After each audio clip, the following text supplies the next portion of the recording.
After the bombing of the World Trade Center, one of the most frightening things said by a US Christian leader was, "God turned away from America because we've turned away from God.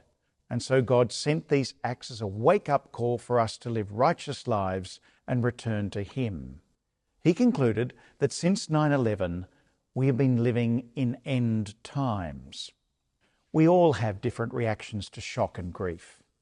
When tragedy strikes on any scale, most of us ask, why is this happening to us, to me? But Christian ministers should know better and never resort to appalling theology to further their own social and political agendas. They give us all a bad name. For as long as I can remember, there have been nutters predicting the end of the world.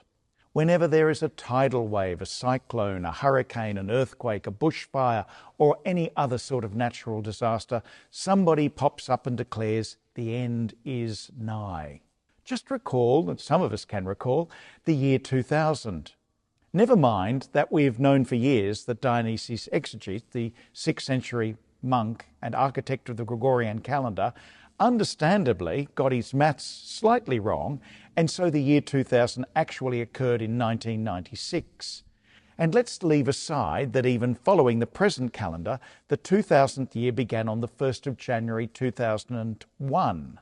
The truth rarely gets in the road of a good doomsday story.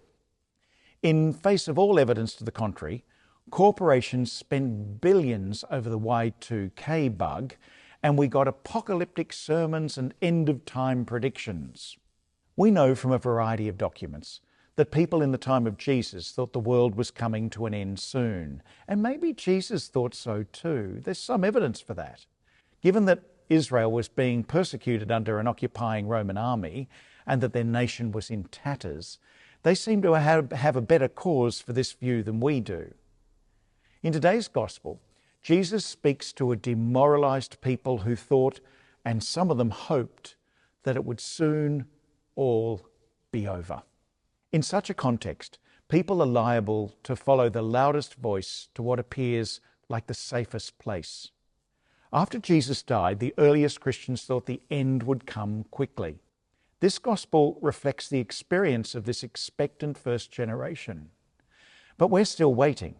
And so we cling to Jesus' challenge not to be afraid, not to place our trust in things or institutions which we can see, but to hope and remain faithful, and whatever suffering may come our way, that we might endure to the end. I once met a man who told me that when he was diagnosed with cancer, he felt relieved. He was 40 years of age and his life would be over soon. He was prodigiously talented, attractive, lovable and loving. But cancer gave him an honourable discharge from a life he didn't like living very much. To hope in a better future and to fight his disease, he had to confront his own self-loathing. In doing so, he discovered that life was worth living in general, and that his own particular life was worth living in particular. Thank God, on every level, he is more alive today than at any other time in his history. Jesus tells us not to follow the doomsday prophets, those predictors of inevitable alienation. I think we should heed his warning very carefully indeed. But rather than focus on those who seem to enjoy the signs supposedly inherent in human or natural disasters, I think we should denounce and decry those who tell us there is little we can do to change a death-dealing world. In the face of this deluge, we have the anchor of Christ, who steadies us as we're tossed and buffeted by life's winds.